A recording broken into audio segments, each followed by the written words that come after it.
I noticed by the way everybody's eating, we're all similar hockey people that everybody likes to eat. The National Hockey League also stands for the Never Hungry League, because you can get enough food to eat there to feed the army for a long, long time. But it's very nice to be here in Copenhagen and give you a few ideas that I have about communication with NHL players today using video and analytics. The verbal communication, obviously, two things have to happen. I speak is one. Two is you listen. So if only I speak and you don't listen, then there's no communication going on. None at all. None at all. So the first thing you have to do is make sure you establish a connection that when you're talking, your players are listening. And in order for them to listen, a lot of times they have to like or want, more importantly, they have to want to know what you're saying, talking to them about, in order for them to listen. So you might have to make it interesting. The new generation makes it harder. The nonverbal part of hockey, I think a lot of us know it, like when your team scores a goal, it's, right, referee makes a bad call. Player goes D to D to center ice on a goal against. Nick Lidstrom goes on the ice. So all those nonverbal things are also part of it, and a lot of those nuances also happen on the practice rink, where we saw with the Calgary Flame coach, he was very nonverbal after a few verbals and tossed his sticks 14 rows into the stands to try to make his point, to make it interesting enough for his players to listen to him. So as a coach, the communication part that you have also, it's vital to establish that connection with the player, that he wants to hear what you have to say. And now the use of devices, in today's day and age, nobody goes anywhere without a cell phone or an iPad or something where they can have access to video or text message or whatnot, and then players are obviously on that. The Twitter universe, the Twerkverse, whatever those ones are. I'm not into those myself, but the players are on that stuff all the time, and knowing what's going on and having someone let you know what's going on in those platforms is also very important to the coach. Being communicate with today's player. What's interesting to them has to be interesting to you at the same time.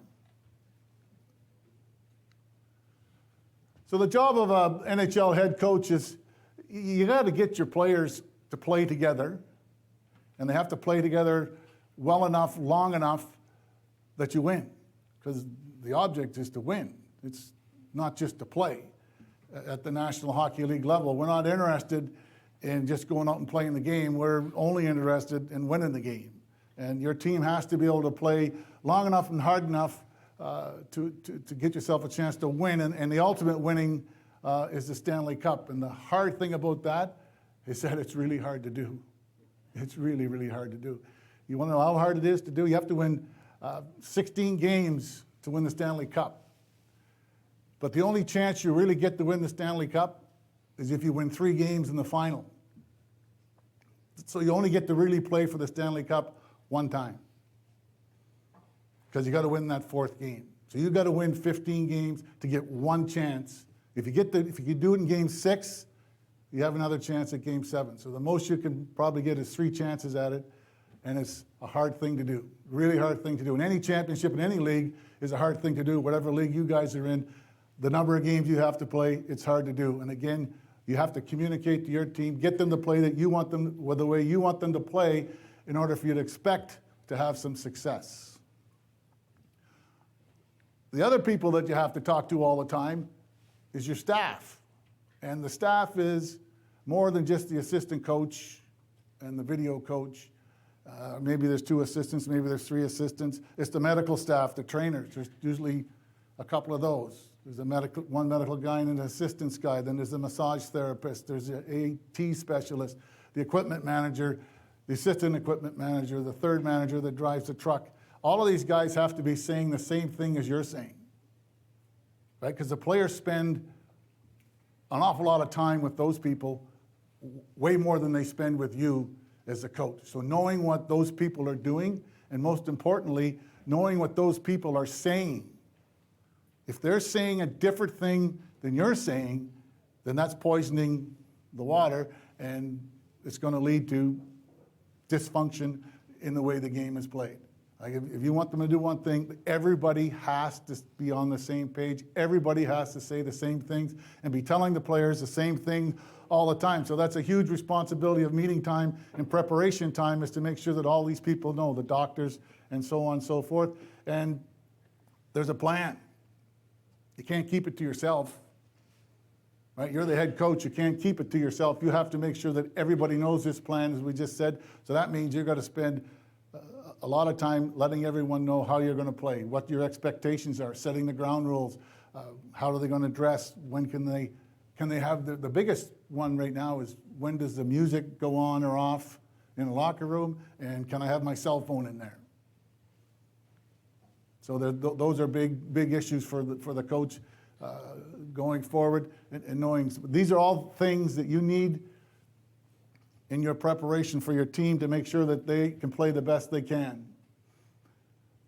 In order to establish the way you want to play, so the National Hockey League is a bit of a cookie-cutter league that a lot of teams play the same way, but there are nuances that different coaches bring to the game. The game in the 2008, right after the lockout in 05, the game was a 1-2-2, strictly played with a 1-2-2. You got to work above it.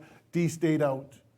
And then somebody twinkles it a little bit and says, well, the D's going to be up puck side. And then someone twists it a little bit and say, it's a 1 with a half a 2. It's a 1.5, and then the third guy's going to get above it. So there's a lot of little wrinkles that are in it. And all these things take time to learn.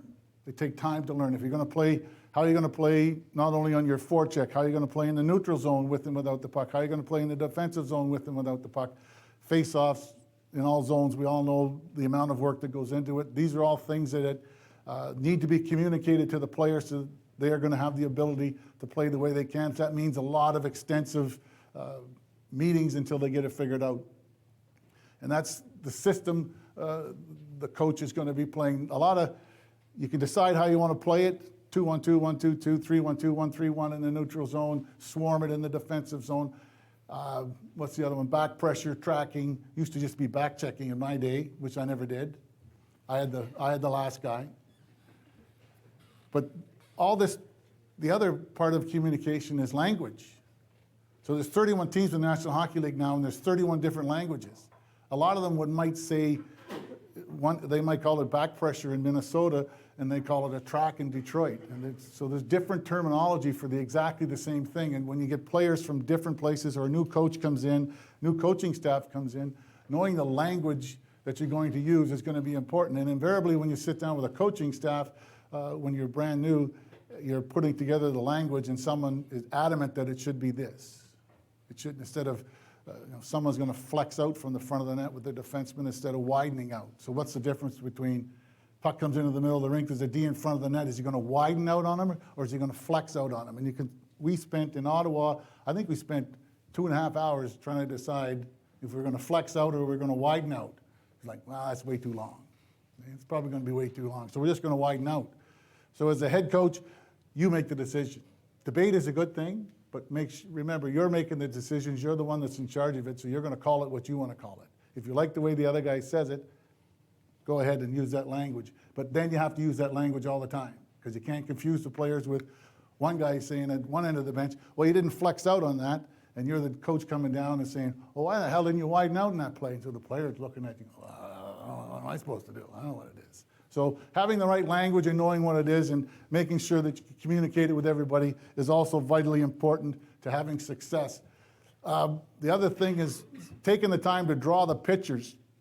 Back in the day, the communication when it started out was you had to draw the pictures, which is, I don't know what drill they're doing there or what forecheck that is, but that's what the picture used to look like. And you spend a lot of time with it in training camp, establishing your core of your basics that this is how we're going to play. This is what we need to do. So you go over it, draw the pictures if you need to. Obviously, the inventive video has made it way easier than drawing the pictures in a classroom, but it still happens in a classroom setting, and make sure that in that setting you're using the languages that you want to have. Make sure they know what's expected of them, and everyone's job in every part of the ice, if it's a 1-2-2, if you're F1, F2, F3, D1, D2, however you describe it, make sure you go through in detail what each guy's supposed to do so that there's no gray area. So that communication in a classroom setting is important to teach them the way you want them to play moving forward.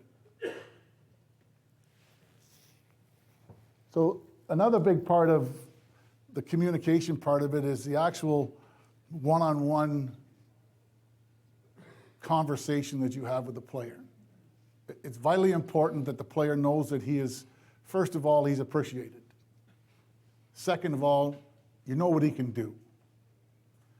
And the third thing he wants to hear is how good he can be. Those are three things he wants to know when you're in there. Now, there's times when you bring him in, it's not about that, it's about other stuff.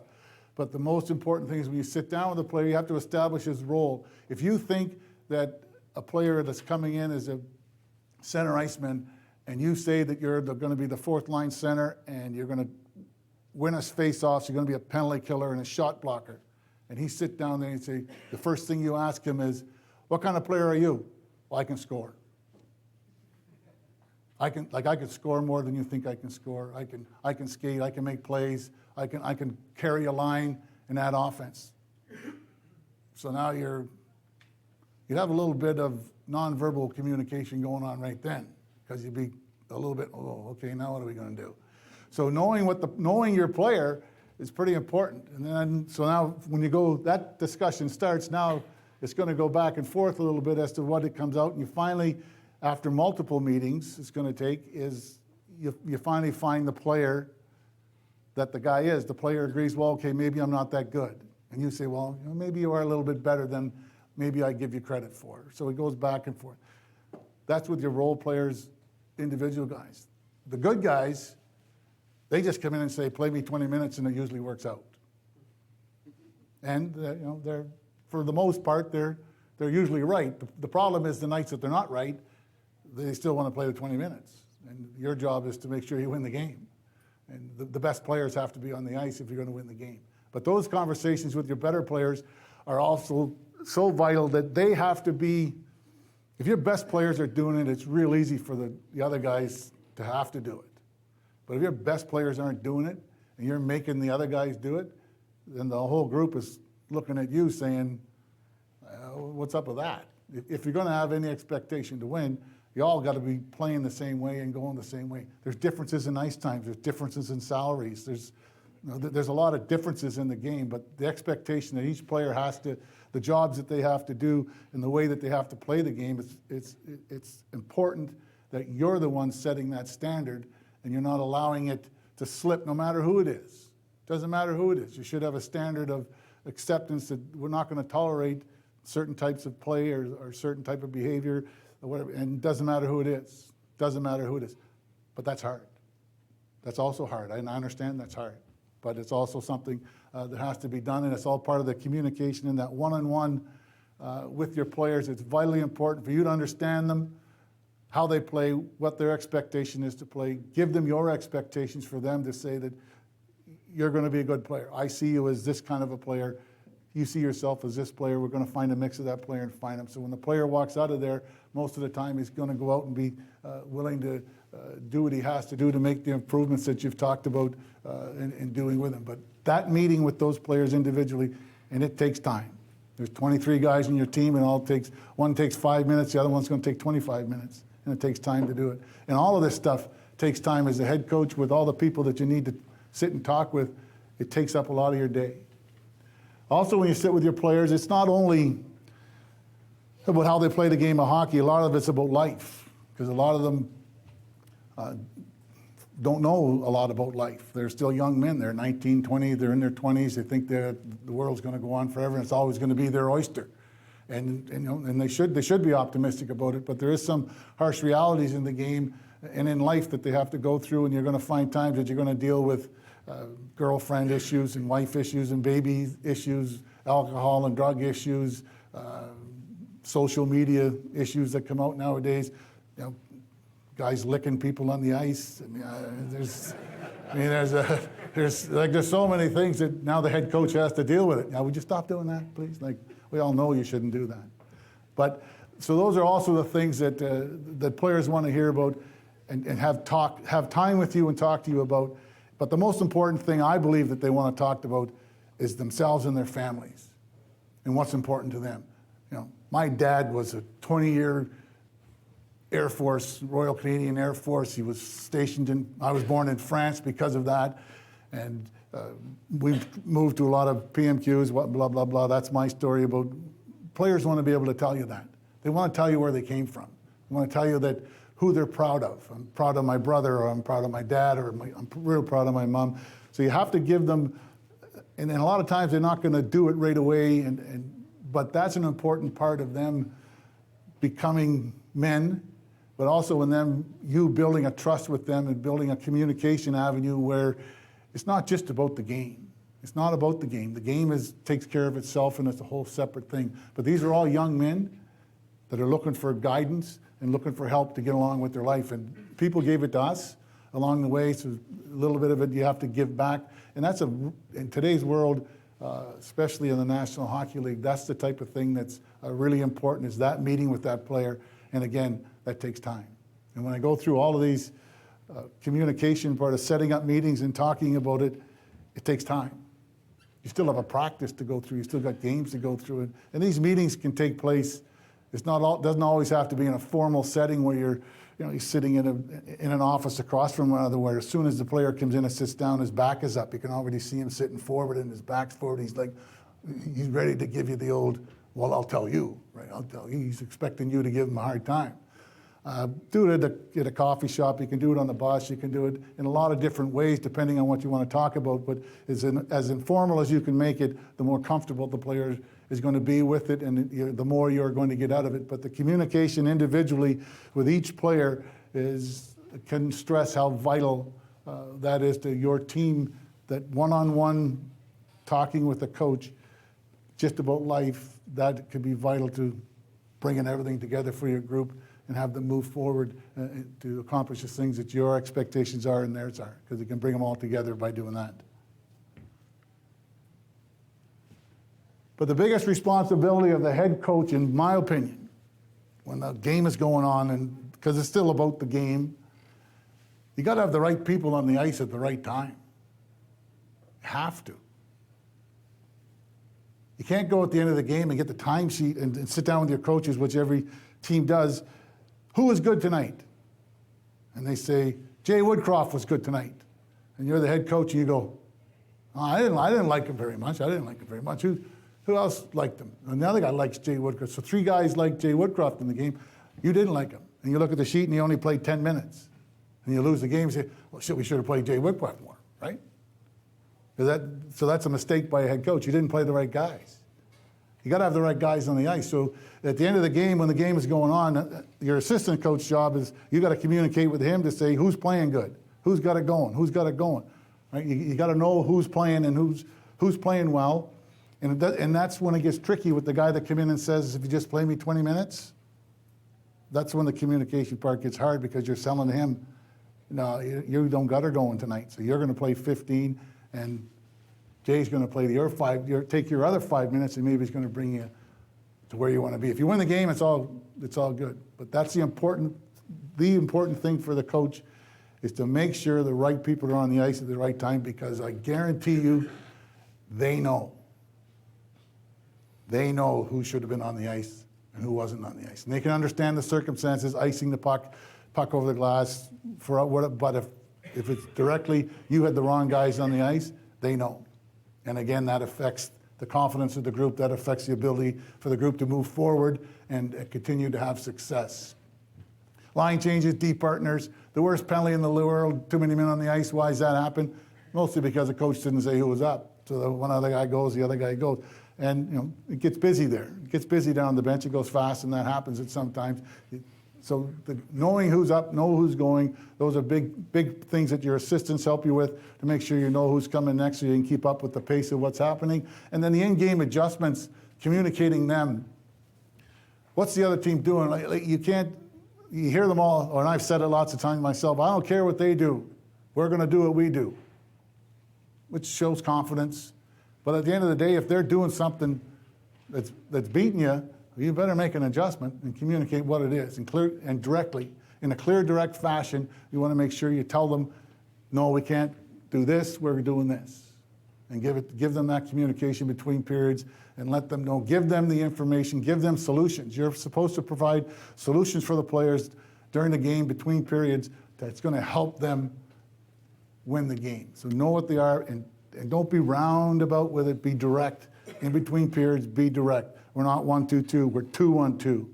We're 2-1-2. We're going to change things and give them the direction that they need. So it's important, so they know, gives them confidence that they're going to succeed. So enough about communication, let's talk about video. And the advent of video it's come a long way. It's come a long way from the VCR or from the chalkboard when Scotty Bowman or Billy Ray or Punch Imlach used to draw on the blackboard.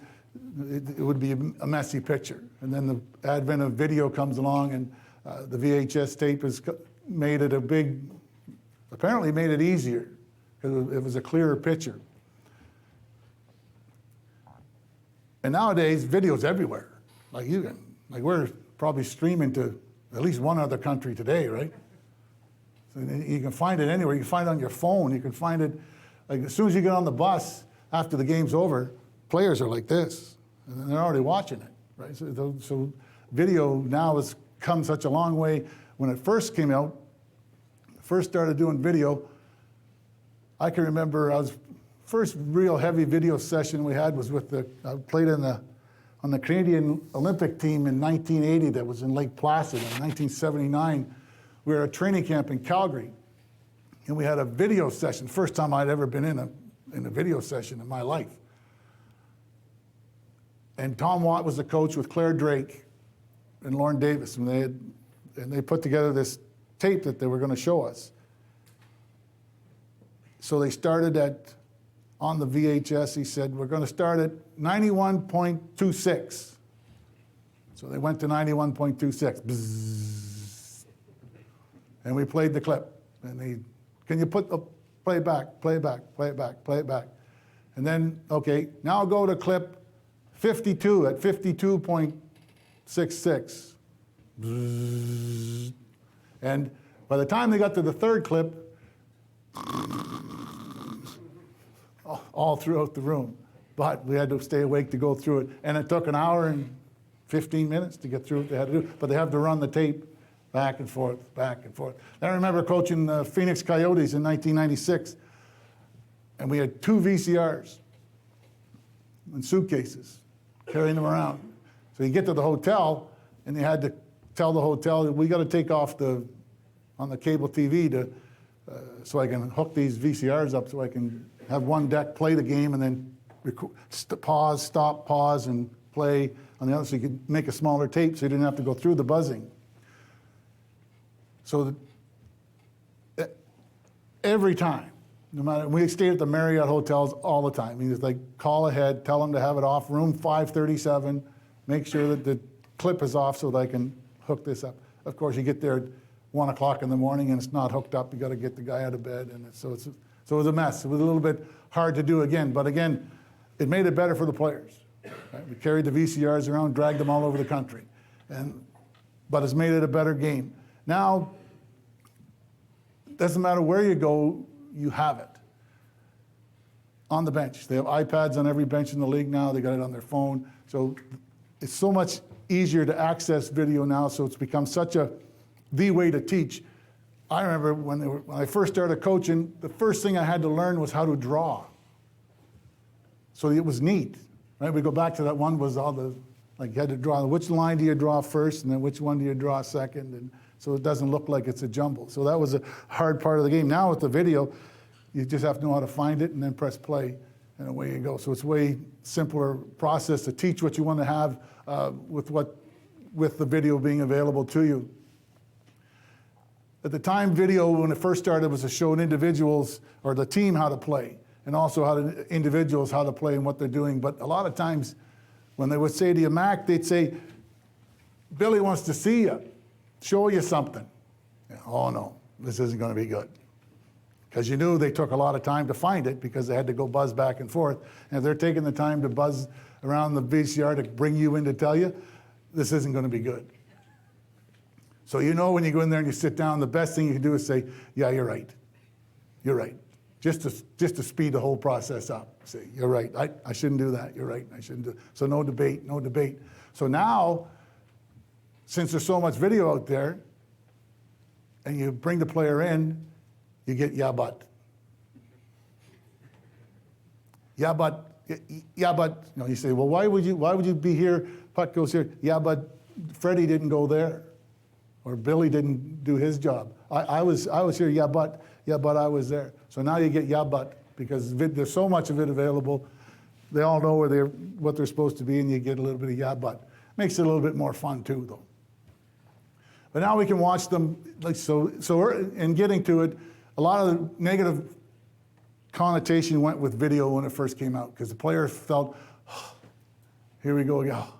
All it is showing me doing something bad. You're always showing me doing something bad. We're trying to correct things. The coach is trying to fix it. We're trying to correct it. Nowadays, I think, and in my belief, and now, is that you get more from catch them doing something good.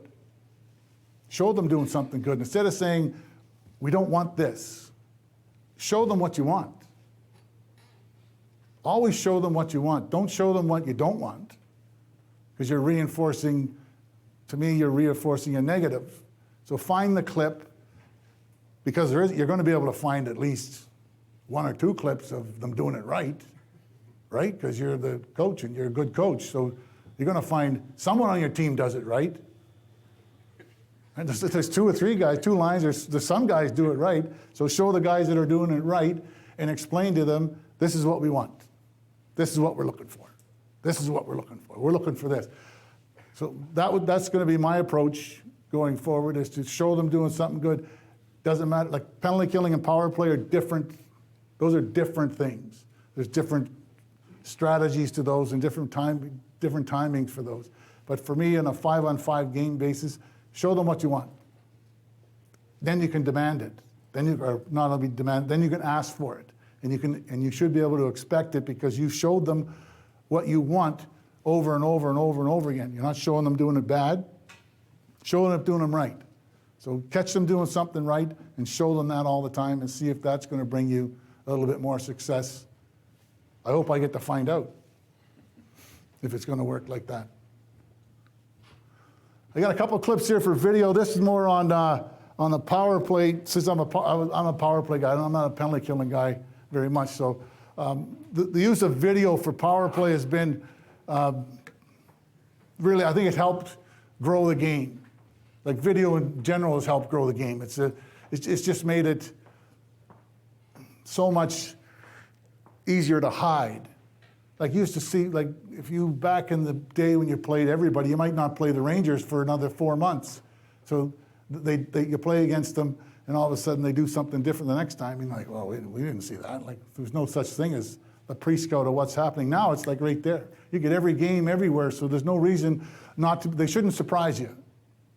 Right? The power play or penalty kill, they should never surprise you on what they've done in their previous games. You should be able to pick it up and be able to figure it out. So on this penalty kill, I would be looking, what are they doing? So watching the San Jose is killing a penalty against the Los Angeles Kings, and you're trying to figure out, what are they doing? So puck goes up. He told me it would work. Oh, I didn't put that. I got it. So the puck goes up, puck goes down, D goes.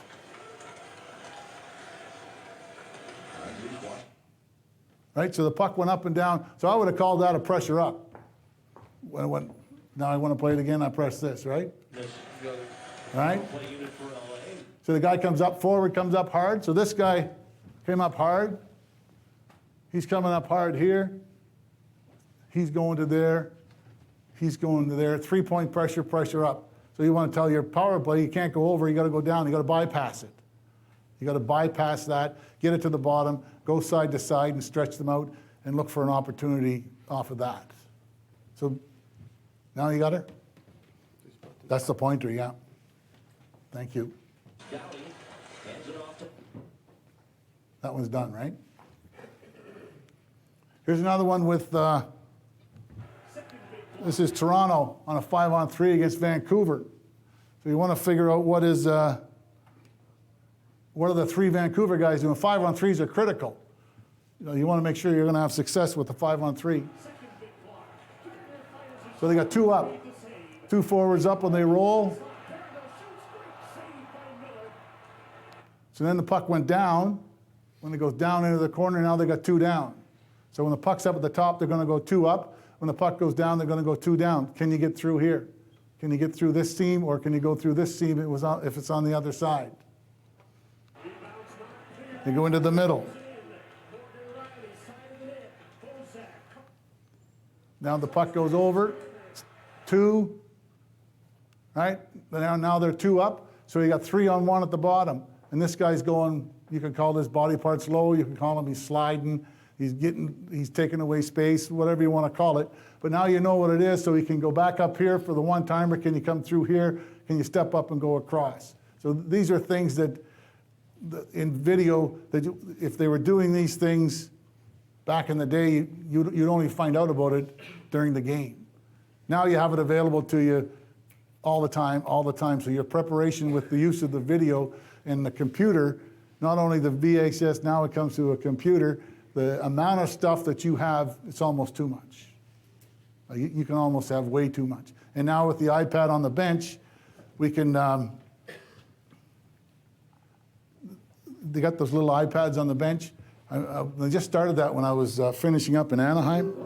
And it was, so you're standing there with the iPad, the most vulnerable I think I've ever felt on the ice. I played for 10 years against some pretty good big guys in the 80s. And, you know, be a little bit nervous sometimes. Never scared, but nervous a couple times. And now you're standing there looking at a VCR and the puck is on the ice, screaming around on the ice, and you're like, ooh, you're not watching the puck anymore. So I always felt a little bit vulnerable. But what the player can do is look at that. He can look at it right away, and now he can see it. And they get to see instantly what's going on. So if you were in that occasion, we can review it right away. You don't have to remember it. So this goes back to if this video was available on the bench before they went out in the previous clip. So San Jose's out on the ice. This was the start of it. On the previous clip, they were out there on the 5-on-3. So if they had this on the bench, say before they went out on the ice, and they played it, they would know, there he goes. Up here, up here, up here. They see it on the bench, and so the next time they go on the ice, they're like, we know what's going on, and they have it going. So that's the advantage that the iPad gives you now, and where video has come to is it's there all the time. Like, it's there all the time. Players watch it. I know Corey Perry in Anaheim, every time he came off the ice, let me see that, let me see that, let me see that. I know Phil Kessel, I think it really became prevalent with Pittsburgh in their first cup, how much they used the iPad. And it's just a vital tool, and I think every player is going to want to see it at some point in time during a game when things are going and heated up. If you can see it like right now, you don't have to wait till the intermission. You don't have to wait. As long as you can find it and show it to them, it's going to explode. I think they're going to be doing it all the time. They're going to be wanting to see it, and wanting to see it all the time. If they can see it fresh and new, they can make the changements. That gives them solutions. And as a coach, again, in your communication, your idea is to give them solutions to what's going on. No, I want to skip that one. The most important thing that video provides for the player is, what I think is you should use it for, is to provide reinforcement and give him confidence and show him the good things that he did, as I said earlier. Catch him doing something good and allow him to take advantage of situations that you're going to put him in. Put him in the right spots against the right people, having the right people on the ice at the right time, and make sure he knows that you're going to put him in a good spot. So he can use video, he can study it, and make sure he knows the other team's strengths and weaknesses that you can take advantage. And video will improve your players. If they use it correctly and they take the time to do it. Like every team in the league now has website available. You can go online, and players are on the bus, like I said, right after the game, they're looking at it. And they're saying how many shifts they had, who they played with, what's going on. They're watching it. They're very attentive to what's going on. And they have to, it's there for them. You have to give it to it, provide it for them, but you want to make sure they're seeing the right things. Again, that comes down to the meeting that you have with them. What kind of a player are you? And if he's looking at things saying, well, I can score here. If I take the puck here, I can score here. And he turns the other way and it goes the other way. See, if you had to just put it over here and got to here, you would have been in a better spot. So having them just watch it by themselves isn't quite good enough. They also need some direction, and that's where your staff comes in as a big help for you. Now I want to move on to analytics, which is a new, and believe me, it's brand new to me, but I feel that right now analytics is where video was in the 70s. It's in its infancies of the impact it's going to have in our game. Video has had such an impact in our game since it started. It's been slow and it's been slowed and it's picking up steam now, but video and the way that we can apply it and the way that we can use it, having it right there on the bench, I think those are great advancements in the game. What analytics can do for us, I don't know. But what I know it does is it gives you another way to tell the story or have the meeting. It gives you a little bit more. I don't want to use the term ammunition because I don't think that's the right term for it. But what analytics does, it provides you another set of eyes that's unbiased. Like, and it's true numbers. They don't care. So it's not like it doesn't have another agenda. Like the numbers don't have an agenda. They're just the numbers. They're true. You can't argue with them. They're there. There's very little yeah but. If the numbers are bad, there's no yeah but. And if the numbers are good, it's like, it reinforces, what you're saying. So I think for me, it makes the yeah but conversation way easier because it's not me saying it. It's the numbers that are saying it. So the analytics part of it is becoming, the value of it is going to evolve into it's going to really decide, I believe it's going to have a big impact on how long a player plays, certainly how much money the player is going to be able to make, and how long is my career, who I play with, how long I play with, how much ice time I get. And it's going to have a big factor in building teams. Like there has to be another way to build teams than just with your eyes and saying he's a good player, because lots of times your eyes are blind. But the numbers are true and the numbers are there. And if the numbers are calculated properly by the right people, again, that's where the numbers get questioned a little bit, is like, who's doing this? Who's doing this? So if you're in a place where you have a staff that's dedicated to it, you know the same people are doing it all the time. So the numbers are going to come out and they're going to get spit out and they're going to be the right way. And they're going to be numbers that you can follow and numbers that you can believe in.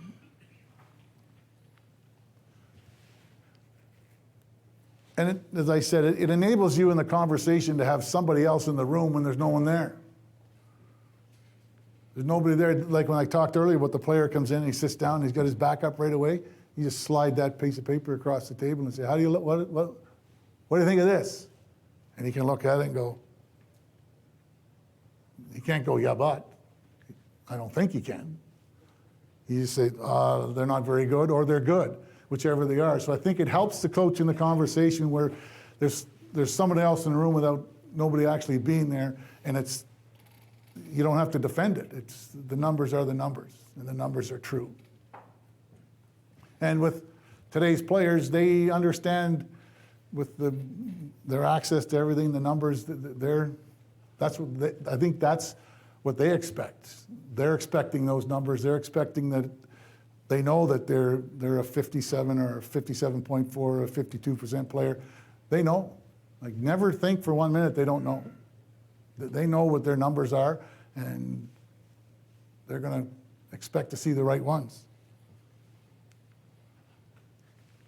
In-game, starting to become a valuable tool. I mean, when I was in Anaheim, they didn't want to see it between periods. In other places, I know they don't want to see it. My son works for the Toronto Marlies, and their coach, Sheldon Keefe, is very big into analytics part of it, and he really uses analytics heavy. Bill Peters, I think, is in Calgary now, was in Carolina. They use analytics heavily. So there's a number of places. All teams are getting into them. How heavy they are in them depends on the coach a lot of times and how much they want from it, or how much they use it. There's also people that are going to stick their head in the sand the same way they did when video came out and say, well, never saw one of those score a goal or defend a goal, and which there's some value to that, I guess. But the use of the analytics is going to be there. Embrace it. For me, it was exciting to learn something about it. I'm still confused on a lot of the numbers. Really, I'm still confused on it. But during the game, something that the coach would look for would be face-offs won or lost. That's an important stat, so you'd like to know who's winning them. These are all part of the analytics. Controlled exits from the defensive zone. We used to just call that a breakout. But now, with new language, it's a controlled exit from the defensive zone. We never had a percentage on it, though. We just said we were either stuck in there, or we got out, or we got in. Stayed in, either one. But now it's an exit. Now there's a control entry into the offensive zone. Used to just be a 3-on-2, or a 3-on-2 with a guy in the way, which would be the back checker. So, and also shots on goal for and against. An obvious stat you get all the time to see what's going on. But for me, the ones that were interesting is the controlled exits and the controlled entries. So that's a new terminology for me. And how important are they? Was my question. And I realized that they're really important. Because if you can't get out of your own zone, 3 things happen. A face-off in your end, a penalty, which is a face-off in your end, or a goal against, which is the face-off at center ice. So you got to be able to get out of your zone. You can't play in your own zone all the time. So that's an important stat. What's your success rate? If you're in the 40s or in the 30s, you're awfully really bad. And you rarely are in the 70s, 80s, and 90s as well, depending.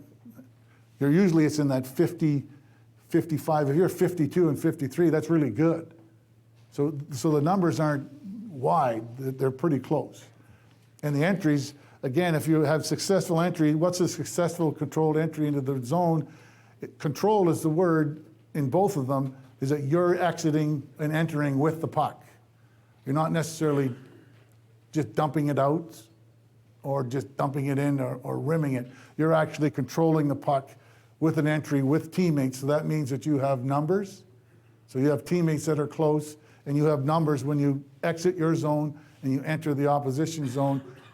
And if you have those numbers, especially on the entry part of it, now you're going to have the ability to create offense because you have people. You have enough people to create offense. It's hard to create offense with only one person or 2 people. You need all 5 people on the ice to be involved in it. So a good control entry and exit number tells me that the team has the puck and they're playing with the opportunity to score. And they're playing together and they're going up and down. So those were analytics that were interesting to me, and that's just me starting to learn about it. But I felt that those 2 numbers gave me a really good idea of how the team was playing, other than me just watching it. And then there's number sheets like this. This is, I think, Jimmy's goalie. It's a goalie thing, but this is the kind of thing you can get. Right? You can get this. This is the detail that they can go into against every opponent or against every team, the difference of goalies, what their save percentage is, this or that. So that's the type of sheet you get, and you can get that for every player at the end of the game. At the end of the game, you can have a book, if you want, of all the analytics of all the players. And that's the type of diagram or paperwork that you can get back. So the packages can be big. You're looking for, as a coach, at the end of the game, when you get this huge package, I guess that's a little exaggeration. So you can get as many pages as you want. The thing that interests me there after the controlled exits and entries is who I played against certain people. And so what was the line combination I played against that line? And they give you a number of they were 42%, or they were 52. 42 that's okay. 52 obviously is better. But that combination, but if I change that guy, so I changed one guy on it, played him against the same line, and that 42 went to 57. Like, well, that's significant. That's significant. So at the end of the game, it gives you a way to look at how you ran your bench and where you could have maybe made some adjustments. When we talked earlier about if Jay Woodcroft was the best player, we should have found a way to get him in that lineup, playing him with these guys against these guys on the other team. And that's your job as the coach, is to get that stuff for at least the next time or between periods, whenever you can, figure out how to get the best players on the ice to get the best result. And so the end of the game packages can be very extensive, takes days to get over, and you got a game again the next day. So lots of time it gets shoved into the file folder by the door or on your desk and gets covered up by the next one and covered up by the next one and covered up by the next one. But at some point in time, you are going to look at them, and they can tell you something. And the numbers are going to be there because your manager and your assistant managers are all going to come down and say, their number is, why did you play him with him? Their number was 42, and when you play him, there'd be 52. So the numbers are going to get brought to you, so you should embrace them and make sure that you understand what they are, what they mean to you, get out of them what you want, and be able to explain back why you look at the numbers the way you do. And the players look at it. The players look at their shifts as well and say who they played against. And they also want to know if they had success against that set of D or this set of D. I played against that winger. I had more success against him, so I want to play against him more. And those are all parts of the discussions as well. The numbers, they're there. Don't be scared of them. They can be intimidating. They really can be intimidating, and take it slowly. Well, what I asked in Anaheim was for a couple of, like, they give me this great big, and I said, give me these 4 things and start with those 4 things. Try to understand those 4 and then ask for 4 other things. And so take it slowly if you can, because it's hard just to dive in, because lots of times it's shallow water. And in summary, the impact of video to me has been, wow, I never saw that coming. In 1979, when they're spinning that VCR back and forth, I never, ever thought that it would get to a point where it would be that important in the game. Video is so important in the game. It takes your team to another level. It's taking the game to another level. It's taking the game from something that some certain countries were interested into everybody's interested in it. The whole world is interested. It's a major game in the Olympic Games. Why? Because it's on TV all the time, and it's available to you. You can watch it all the time. You know, the athletes are exciting and they're well trained, and there's all of that to it. But it's the availability of it. There's lots of it out there. You're able to watch it any place in the world. It's phenomenal the way that it's come, and that's all started with a little bit of video. And the analytics, I believe, is going to go the same way. It's going to make the game better. It's going to make better coaches. It's going to make better players. It's going to make the game better to play. How we're going to play it, I don't know how we're going to play it. We're going to play in a bigger rink, a smaller rink with fewer numbers, bigger nets. I don't know, maybe goalie Sal will have to be 5'8". I mean, if we're going to get some more goals scored. I'm not sure how all that's going to work out, but I know that video and analytics are going to be a huge, huge part of the game moving forward.